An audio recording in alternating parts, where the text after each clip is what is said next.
Hello students, welcome to the class. My name is Ashish Gupta. In this lecture, I will discuss with you formula of coordination compounds.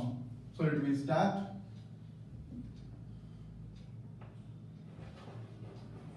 According to IUPAC,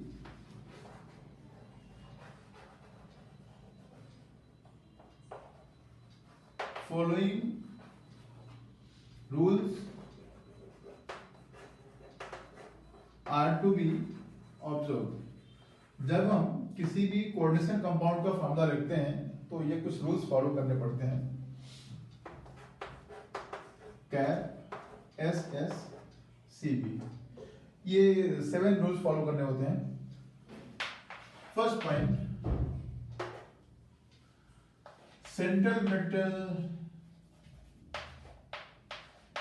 atom और central metal ion is written first।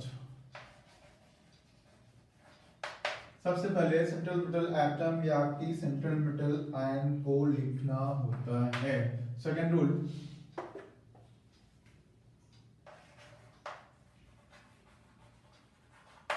ligands are listed in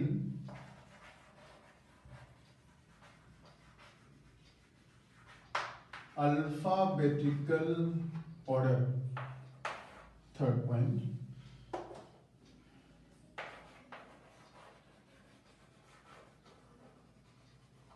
polyatomic ligands are written in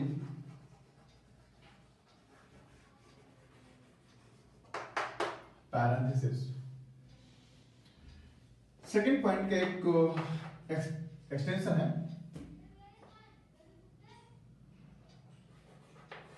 if abbreviation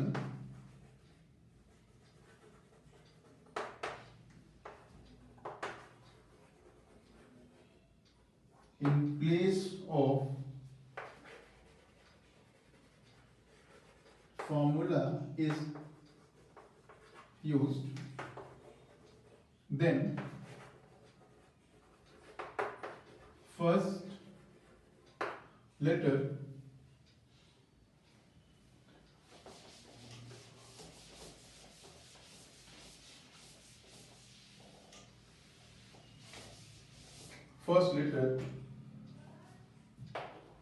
of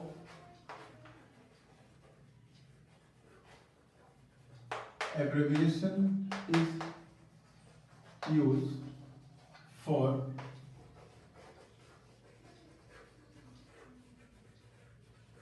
alphabetical order। तो पहले इतने की practice कर लेते हैं, बाकी के 4 रूल्स बाद में देखते हैं।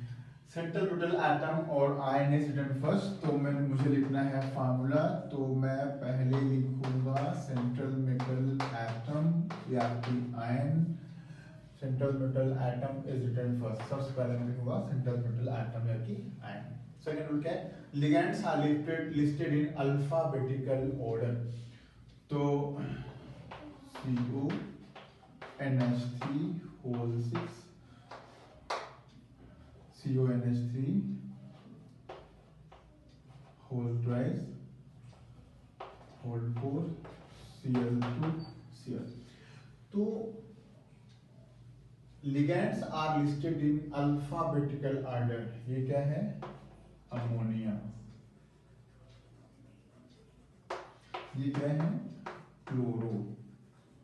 तो पहले ए आता है, बाद में सी आता है, तो हमने लिगेंड्स को अल्फाबेटिकल ऑर्डर में अरेंज किया।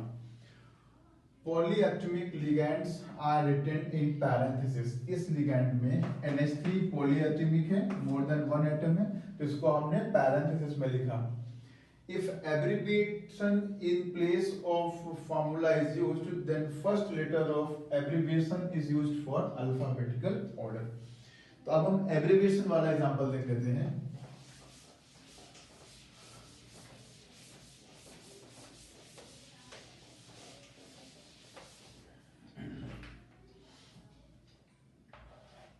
CO EN twice Cl2।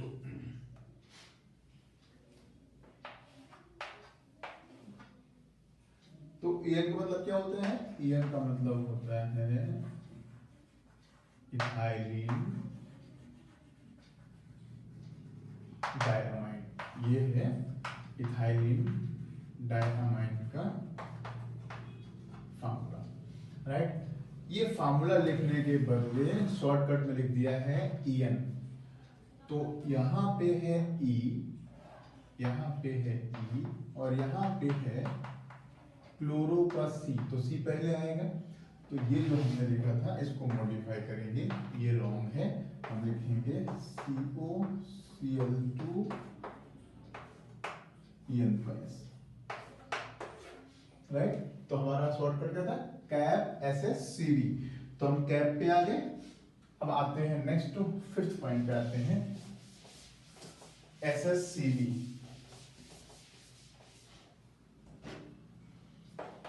Fifth point SSCB। तो S ले लेते हैं,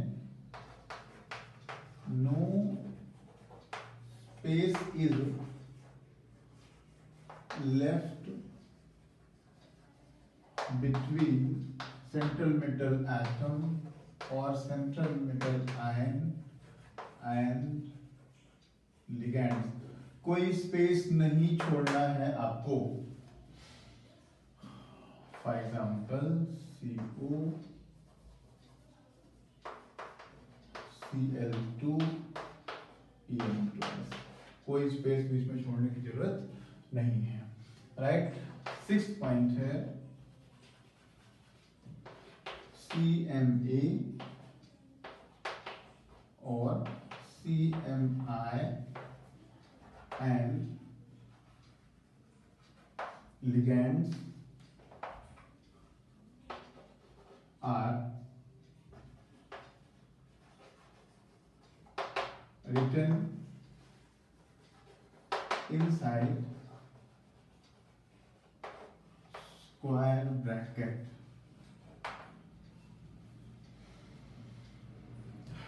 तो यहाँ देख रहे हैं हम लिगैंड सेंट्रल मेटल एटम है और लिगैंड्स है, इन सबको रखा हमने कहाँ पे? स्क्वायर ब्रैकेट में, राइट। नंबर 7 आते हैं चार्ज पे।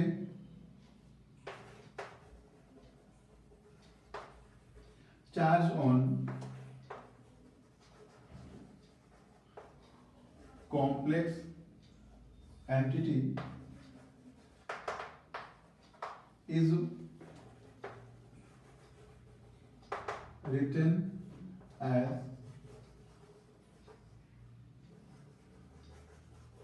superscript number first then sign। तो यहाँ पे हमने चार्ज मेंशन नहीं किया है, गलत है वो। इथाइलिन डायमाइन में कोई चार्ज नहीं होता, ये न्यूट्रल है। लेकिन Cl पे 1 माइनस होता है, कोबाल्ट पे 3 प्लस होता है। तो कोबाल्ट पे 3 प्लस, Cl पे 1 माइनस, कितना हो गया? तो इसका फाइंड करें, चार्ज फाइंड करें। तो मैं मान लेता हूं कि यहाँ पे चार्ज है X प्लस। अब X की वैल्यू फाइंड करते हैं। कोबाल्ट का होता है +3, Cl का होता है -1, 2 Cl है तो -2, इसका होता है 0 इज इक्वल टू X। तो x क्या मिल रहा है हमें? देखो यहाँ पे मिल रहा है +1, तो x इक्वल टू +1। तो यहाँ मुझे क्या लिखना है? +1। अब 1 लिखने की जरूरत नहीं है, number first then charge, right.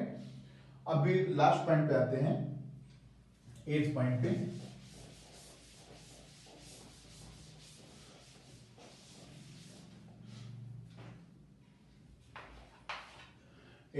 आते हैं,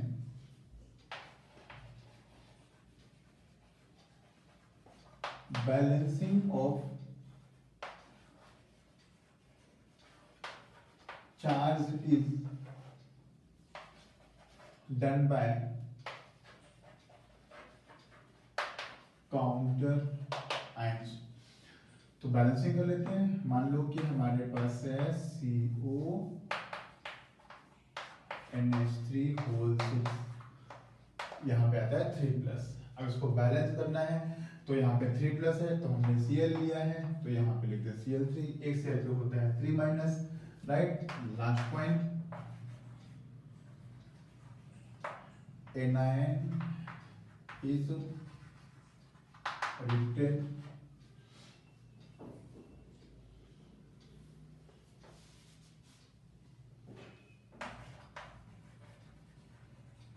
cation is written first, then anion।